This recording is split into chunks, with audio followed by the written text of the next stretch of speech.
Rumbling, rumbling. It's coming. It's actually here. Rumbling, rumbling. Hey, what's up, everyone? Welcome back to the Hashira Half Hour.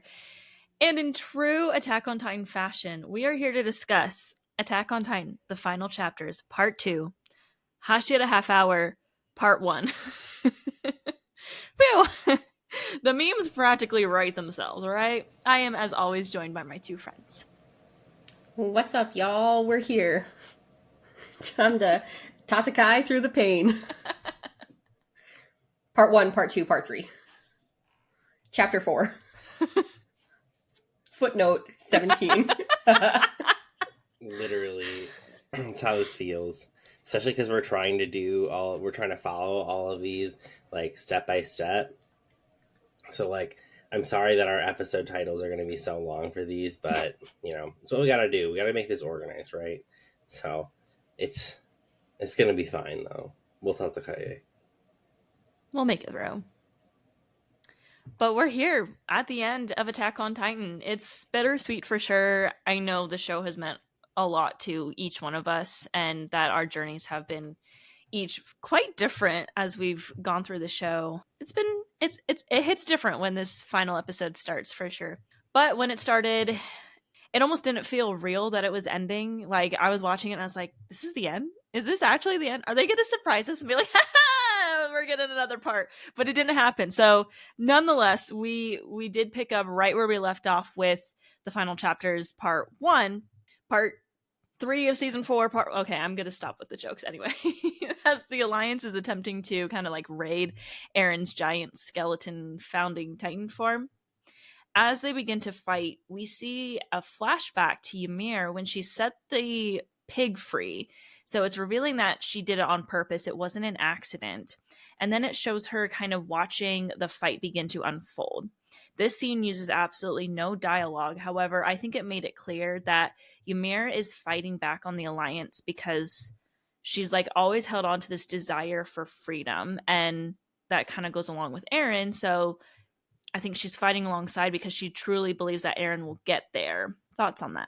Her pursuit of freedom only chains someone, though. Thoughts on that?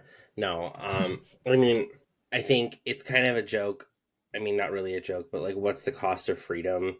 And the cost of freedom is usually chaining someone else down to hold someone else's freedom up, unless you can individually hand it, which I think Eren's tried to do. I've argued that Eren is maybe the most free character in the show.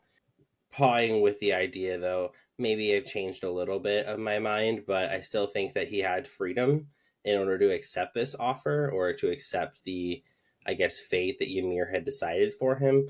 But still interesting that this is how this kind of comes up. Yeah, I thought that this flashback to her setting the pig free was really interesting. And I don't know if we ever got like a bunch of resolution on like what happened to the pig, but it's pretty clear that the pig like represents, I believe in this moment, like the Eldians. I mean she saw herself in the pig. Like as a very like first note, she saw herself as something that was like not free but deeply desired it. However, that probably, kind of like Brian was saying, ultimately I imagine that did not lead to the best outcome for the pig. I don't remember if we saw what happened to it, but I have to imagine it probably got caught again and like, was used for whatever sinister purposes, probably eating. So it's like, yes, there's this like brief moment of freedom. Was it worth it for all the punishment that like befell her for losing this pig to like try to set it free? And so obviously that's reflected in like what Eren is trying to do. Like, was it worth it? He's now being hunted by not just anybody, but like his dearest and closest comrades and friends. So is she going to side with him? Like, absolutely. Is she driving even some of the action? I think as we get deeper into the fight, it becomes murkier, like who really has control of the reins. And I don't know that there's a right or a wrong answer to that either.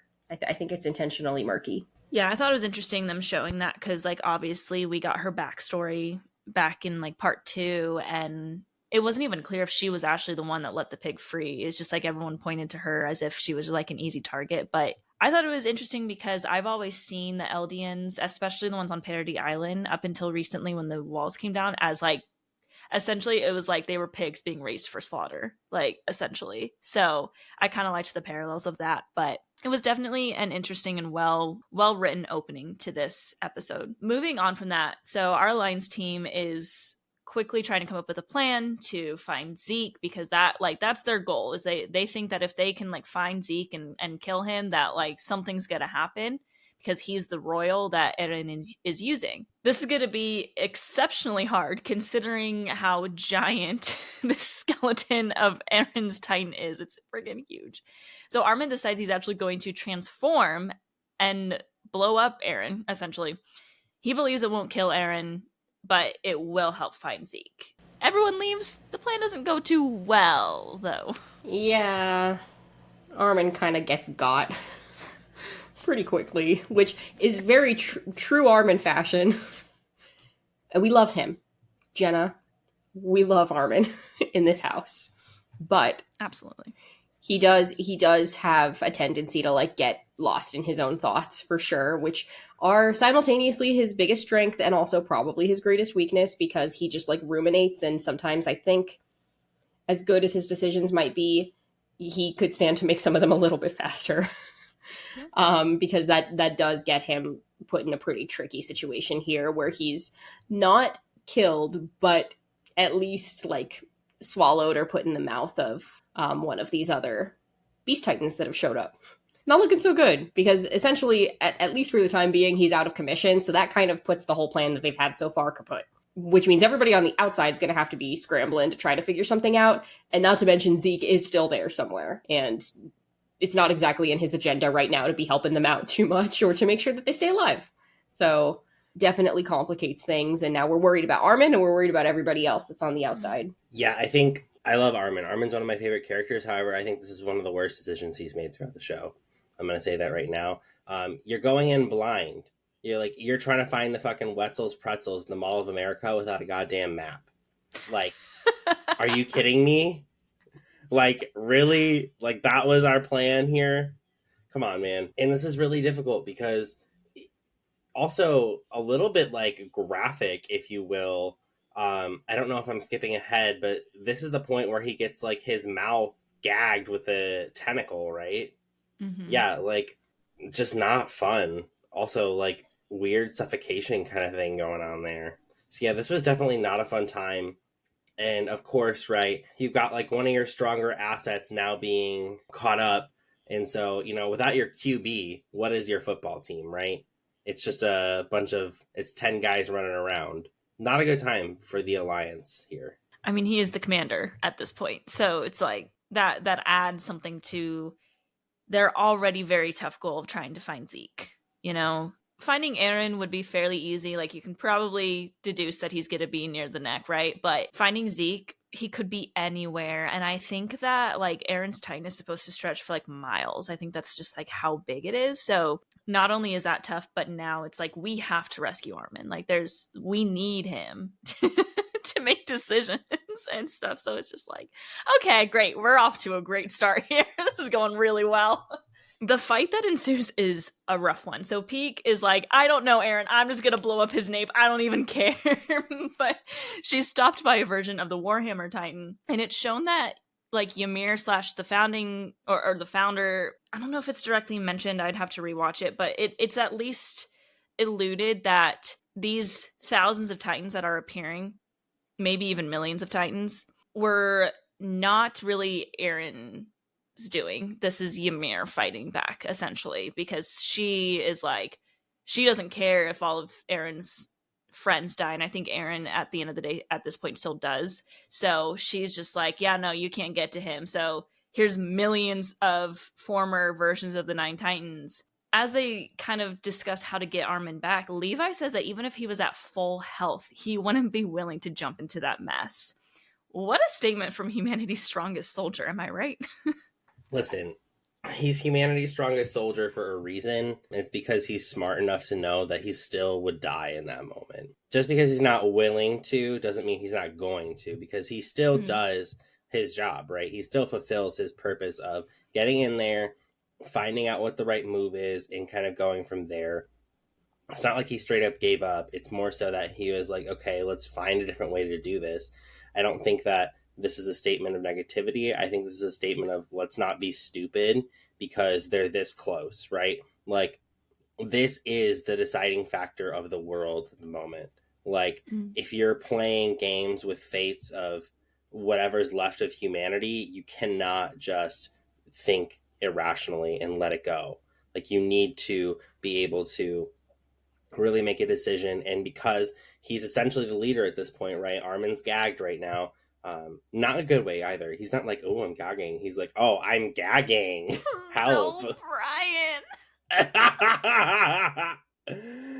Yeah, it's just not a good time. I have plenty of thoughts, but I'm like, man, like, of course they had to, like, nerf Levi for this fight. Like, for, like, any fights in the final part. Because he was so strong that it's like he probably really could have landed some damage if he hadn't been nerfed, essentially.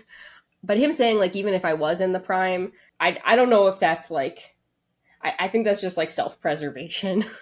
I mean, he's gone up against, like, some of the worst of them. Like, he's gone up against Zeke before, and Zeke is, like, a challenge in and of itself.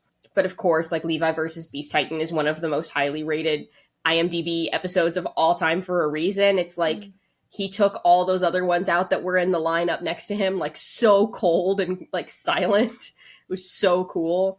But this is, like, on a different level, because these aren't regular millions of Titans. These are all, like, the original, like, 9 Titans.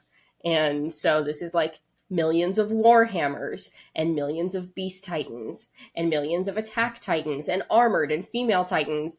And it's, like, he's not stupid. So I think I agree. Like, they don't really have a choice. They're going to have to do something about this. But rather than maybe one of Armin's, like, admittedly not most thought out decisions, which, like, understandably so, they also have to act quickly and decisively here. I think he's trying to encourage them not to just go running into their death for no reason. It's like, let's be more calculated about this and try to, like, get around these things, probably without fighting as many of them as possible. And certainly without getting anybody killed as much as possible, because there's only so many of us left, too, to fight actual Zeke when we find him, and to fight Eren if it comes down to it. So I do think it's, like, a hell of a statement, but at the same time, it's like they didn't get this far. They didn't lose all these people to have it be for nothing. So, like, they really have to make every person and every moment count, and he knows that. He has years of experience.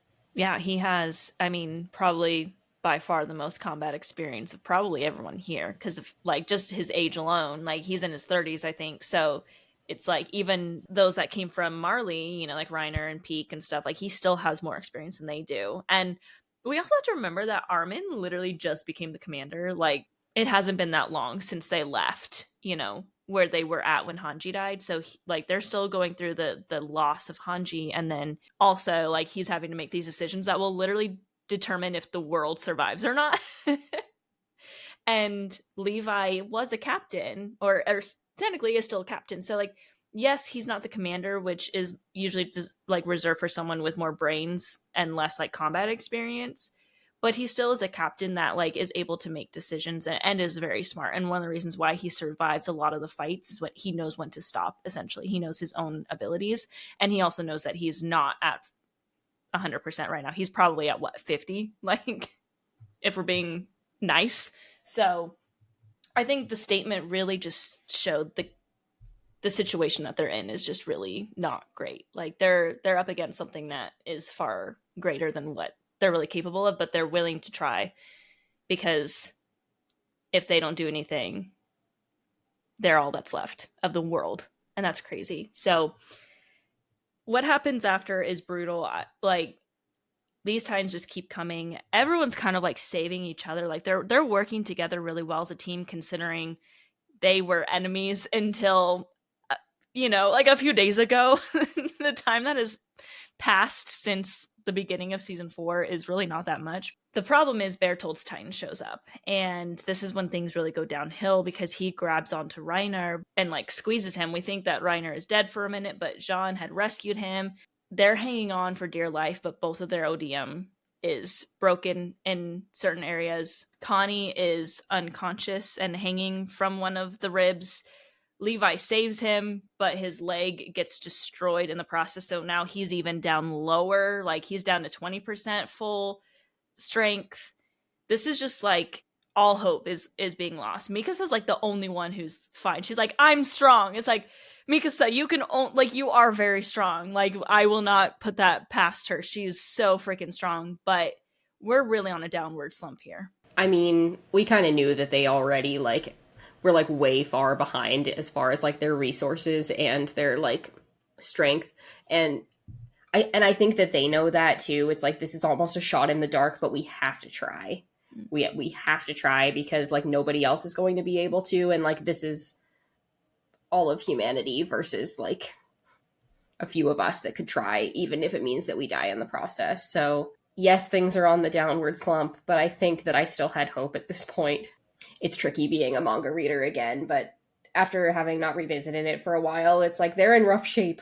They were in rough shape when it started. It's getting worse, and like they've been in rough situations before, but never quite as dire as this, with so few people left standing, and even fewer now. So I don't know. Things are not looking good, but I still am hanging on to this hope that they can pull through and figure out a way to stop Eren. Yeah, this is one of the moments that really broke me during the episode. This is where I started to cry, because the turning point of the moment here is, I guess, kind of not the turning point, but I would say the moment that got me the most was when John was like, Reiner, we're still scouts. Like, we just don't know when to quit. And I was like, that cured my fucking depression for a hot minute. So it was like, goddamn, like, I'm a scout too. And like, this is like a kind of a big analogy for life. Like, even in the darkest perils of your life, like, you should keep fighting and you should still tatakaye with all of your heart. So like, I definitely, even though this was like so dark in a moment like that, Jean saying that to Reiner, he's like, kind of like I said earlier in some of the earlier parts of us talking about AO2, where like they finally put their differences aside. Like, they really did finally say, like, let's, nut up or shut up, right? Like, get up and get in there. Yeah, I was crying too, because like John just saying like, we're scouts. He doesn't even say like, you were a scout and I'm a scout. Like, it is, we're scouts. And they like where they were and then where they got and now where they are now is like so incredible, just coming together in the way that they have. I was like, oh my gosh. And Reiner's like, let me go, like, I have one more transformation. And John's like, you're gonna die, like, you're just gonna fall into like the rumbling, like, that's right below us. Like, they can't even fall off of this thing and try and get away. It's just like, you either you fight and you win, or you lose and you die. Like, that's where they're at. And it's just, you can really feel that in this moment with the way everything is going down. And it's time for us to talk about one of my favorite characters, one of the most underrated characters in my opinion. Falco is here to save the day. Falco's the best. We stand Falco in this house. As we saw at the end of the last episode, he was having a vision. He believed it was memories of the future, of him flying above the clouds. So they decided to test it out, and his Titan can in fact fly. He comes in to rescue the squad. They all get on board so they can like get away for a moment and regroup. This is exactly what this group needed. We're feeling hope again. What did you think of this power of Falco's and how it saved everyone, my sweet boy? I think this is really interesting, and I think this was foreshadowed not only in the previous episode, but in season 2, the opening with Shinzo Sasageo. I think they kind of foreshadowed this really well, because if you saw, there was like a dinosaur, there was like a velociraptor, there was a stegosaurus, there was a bunch of different animals.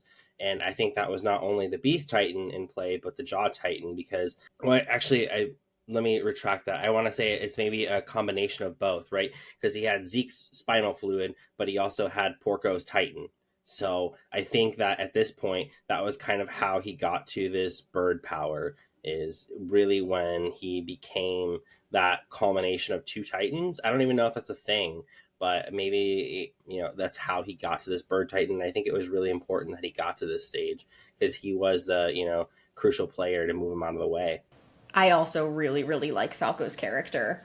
I think, as much as I don't like Gabby, and as much as I know that she's still a foil for Eren, who I do like, He absolutely was my favorite of like the young Marleyans that we got to meet. And this development was with him was like foreshadowed from the very, very first moment that we saw him, because back when season 4 technically started years ago.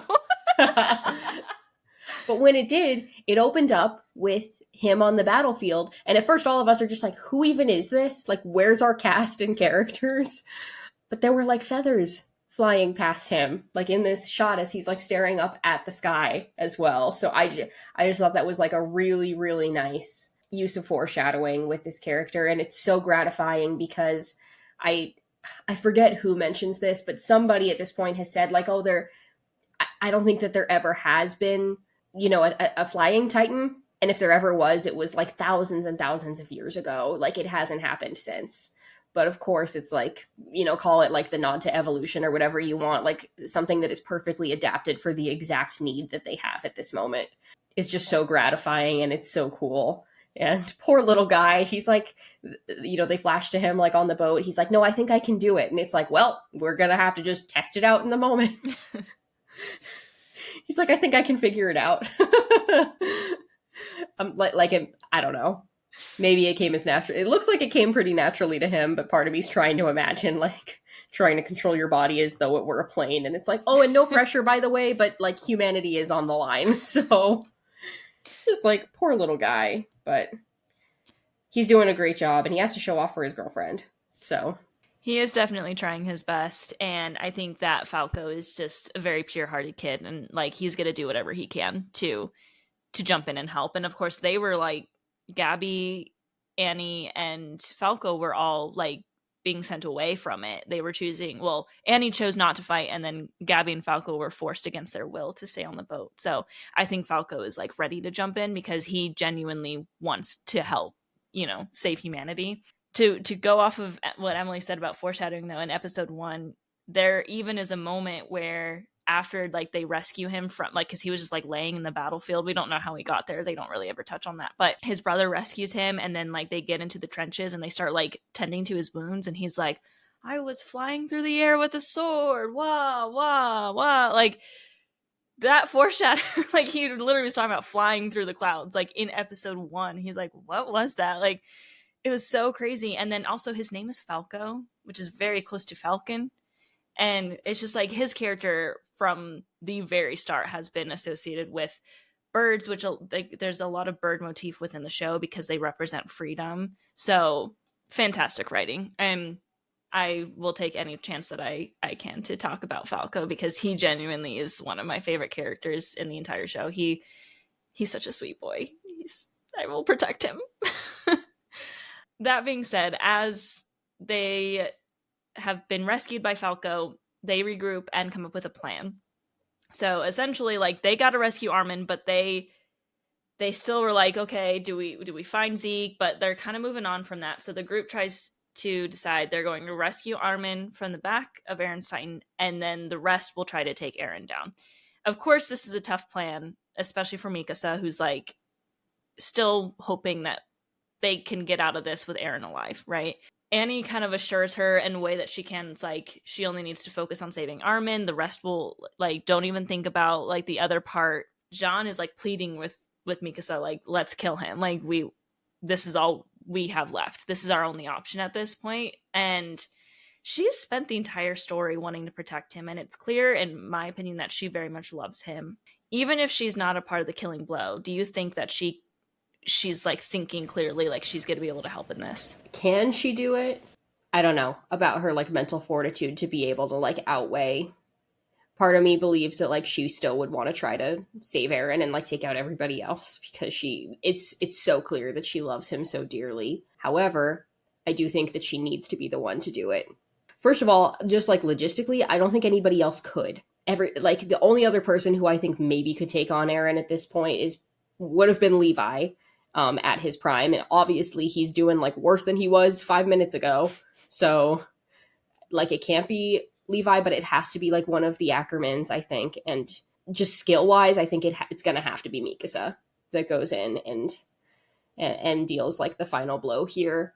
I also just think that it makes for a much more interesting story, in addition to this freedom or like destiny versus choice, and like one of the bigger messages about Attack on Titan, like it is a love story too.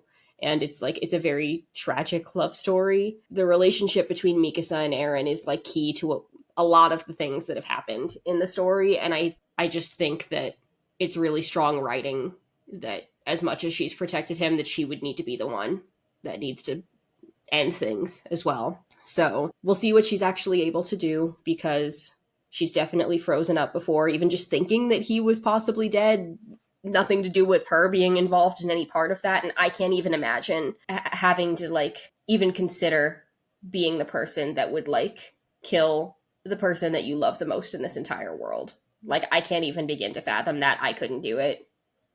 I wouldn't be able to do it. So if she's somehow able to make that happen, I think it'll be nothing short of a miracle, but also like a sacrifice that is going to stick with her for the rest of her life, that she probably will not recover from, so she might not be able to. Yeah, as I was reading this in the manga, I definitely doubted Mikasa's ability to decide whether she could or couldn't do this. I think this is a really interesting predicament to put her in. Kind of like Emily said, that she had already frozen up in earlier moments when there was no involvement of her in Eren's, harming or anything like that. So now looking at it, can she really do this? I don't know. It was very difficult, and I originally thought how the ending would go was that she would fumble at the end. And we'll get to the ending, of course, later, but I definitely didn't think she was going to be able to do this. And I thought that she was going to freeze up in her emotions because of how long she's tried to protect Eren from the opening scenes of the episodes of the series, right? She's like, why are you crying? And she's getting the wood for him. Like, everything that girl did was for Eren. So I think that it is really interesting to pose her in this predicament to now try and close this part of her life. Yeah, it broke my heart to see her reacting to like the plan. And obviously at this point, like the plan is for mostly we need to rescue Armin and still use like the explosion to kill Eren. So we're not really quite feeling like she has to actually do anything, but it still is like, even if she were not to play a part in killing Eren, she's still losing him, And Annie is trying to reassure her. She's trying to like, you don't need to be a part of it. Just think about rescuing Armin, like get him back and don't worry about the rest. But like, this is Mikasa. Like, she truly has spent her life, like from the moment that Eren wrapped that scarf around her, it's been just a love for him that's so pure and so protective. And we've seen that play out so many times. So to see her in this situation, like I would freeze up. I would be like, leave me on the side of the, like, I can't even do it. Or I'd be fighting back and saying, no, we got to still find a different way where we're not going to kill him. So for them to finally get to this point where everyone's kind of coming to that conclusion that they have to kill Eren, but she is still holding on and being like, I don't know if I can do this. It's so realistic, for someone that you love. Like, obviously, I don't think any of us could ever be put in that situation, no matter what. Like, if our significant other went and did something crazy like this, I don't think we would be able to be a part of like the process of fighting back. It'd be too hard. So she's already strong to be here and doing her best to help her teammates. But oh man, it's getting worse and worse for me. Like, just the emotions are just all over the place, and the tears are coming as this fight just continues. They've regrouped and they're heading back. We jump over to Armin, and he's crying over what seems like to be his dead body. Like, his body is laying there, but he's also there. Like, there's two versions of him. He's just like saying that he's useless. He's wanting to fight back. He's like, your friends are gonna die. Like, move. Why won't you move? And again, I say this a lot as the resident like voice actor stan here. The voice acting from Armin's voice actor in this episode. First of all, I don't know if you know this, but Armin's voice actor is a girl, and she is just so talented. She's also Momo in My Hero Academia. And she's actually going to be a little bit more prevalent in Demon Slayer soon, as she played the Biwa demon at the beginning of season 3. Very excited to see her range come through. But what she did here, and this happens multiple times in the episode, she put her heart and soul into this final episode. I mean, all the voice actors did, of course, but like this moment here was like, oh my gosh, like just the voice itself was making me cry. as Armin is begging himself to get up and move, we then just start to see the utter destruction of the world. And this helps us kind of understand the scope of what the Rumbling is doing as they show us different countries and different cultures. We're seeing, like, it's making this world of Attack on Titan feel like the real world. You know, we're seeing the African safari, we're seeing a snowy like area, and all over the world these people are being crushed. We see a mother who is carrying her crying baby, and she's desperately trying to save the baby as they're getting pushed, like this crowd of people is getting pushed off of a cliff. And it's almost like there's this like flicker of hope as she like tries to keep the baby from falling with her, and these people are like passing the baby off as they fall to try and keep the baby from falling. And this like, I'm tearing up just thinking about it with the music. Like, oh my gosh, I feel like this scene was showing that there really is good in humanity, and these people don't deserve to die. What did you think of this scene and how it went down? The scene was really difficult for me to watch. I thought it was just personally a little triggering because some people were choosing to jump off the cliff. So I thought that was a little hard. But at the end of the day, it is like their life and they are being threatened by millions of Titans. So it's a fictional scenario. And that was something I had to cope with on my own. But I thought, yeah, it was still definitely something that was trying to instill hope that even in the darkest moments, like people still try and find a way. I think Jurassic Park comes to mind when it says life finds a way. And I think that was really interesting to show like how these people in their most desperate moments, when they believe that their final moments are upon them, that they're still trying to pass this piece of life that thought it was difficult. I mean, this scene is very difficult, but I actually felt like it was one of the most hopeful, in my opinion. So I'm, like a very gentle disagree, but there's a lot of symbolism in this scene. First of all, we've seen, it's just so interesting how everything comes full circle, but we've seen the mother before in Attack on Titan. We saw her when she was pregnant, and Eren and some of the other scouts were like kind of passing by, but like, so just like the finality and like the full circle moment of like seeing like, oh, here she is like with her baby.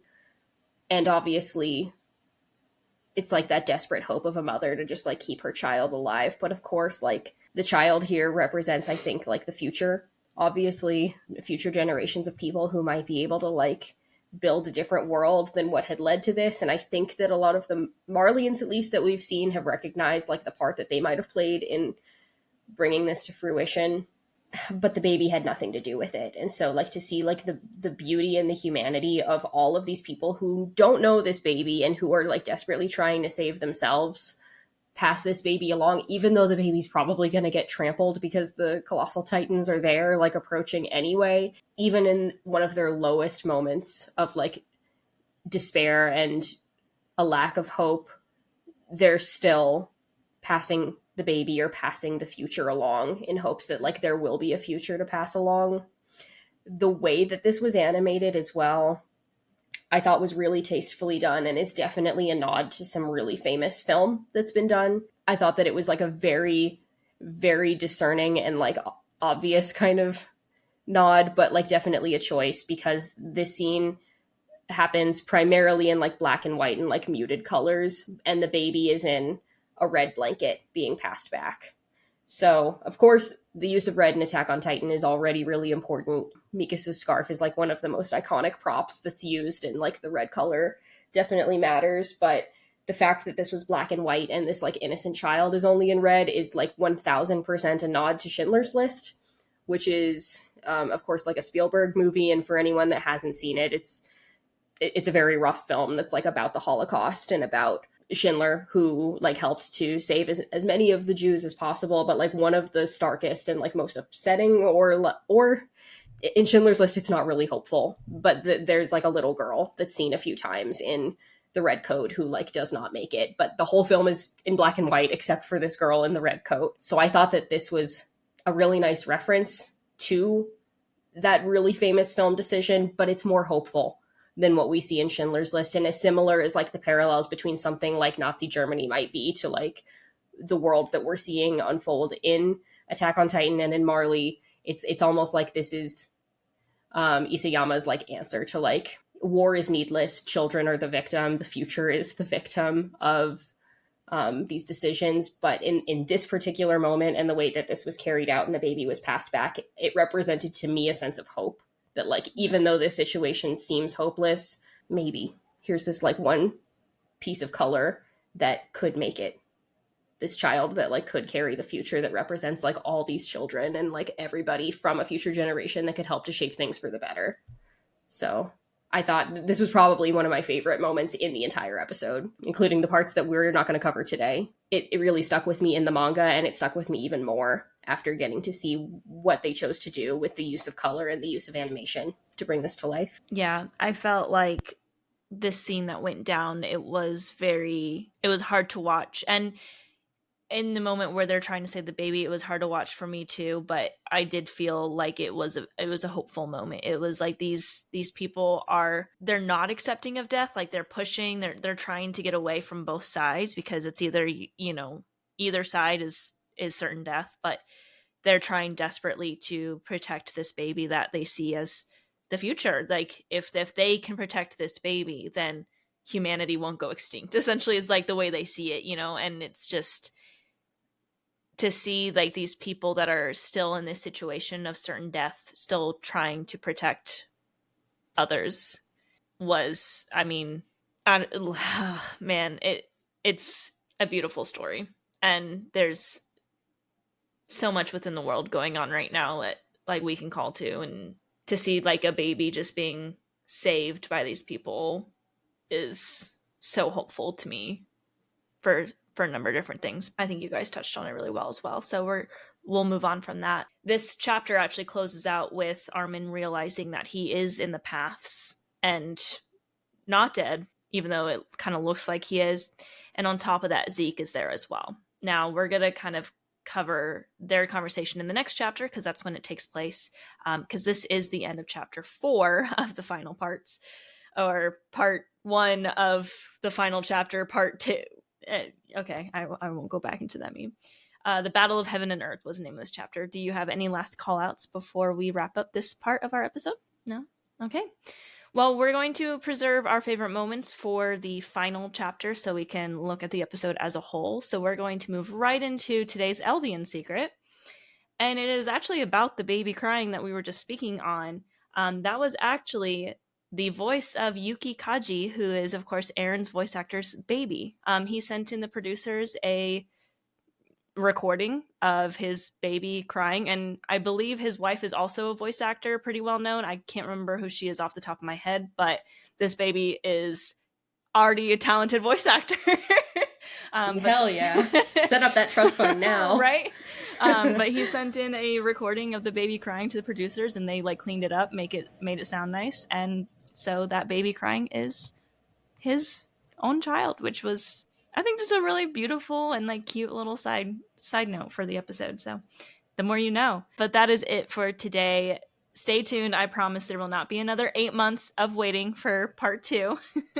If you're on YouTube, don't forget to subscribe, turn on that notification bell so you get a notification for all of our new posts. Also drop a comment in the video and we might answer in a future episode.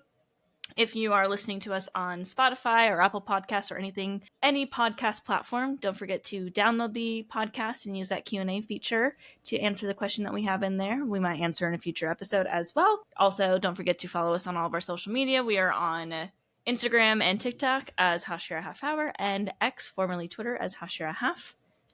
With that, I say, Shinso Sasageyo. Shinzo Sasageyo! Shinzo Sasageyo. Tatagai. Eren Yeager. Tatagai, Eren Yeager. Eren Yeager. Eren Yeager. Ba, ba, ba, ba. Bum, bum, Blah, blah, blah, blah, blah. It's a fidget spinner. Okay, wait, hold on. I tried playing pickleball like a fidget spinner, and it did not go well for me. So I don't know how Levi's slashing Titans like that. He's an anime character, what can we say?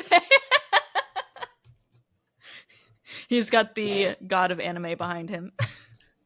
I've got the power of God and anime on my side. You beat me to it. Oh, man. Oh boy. All All right.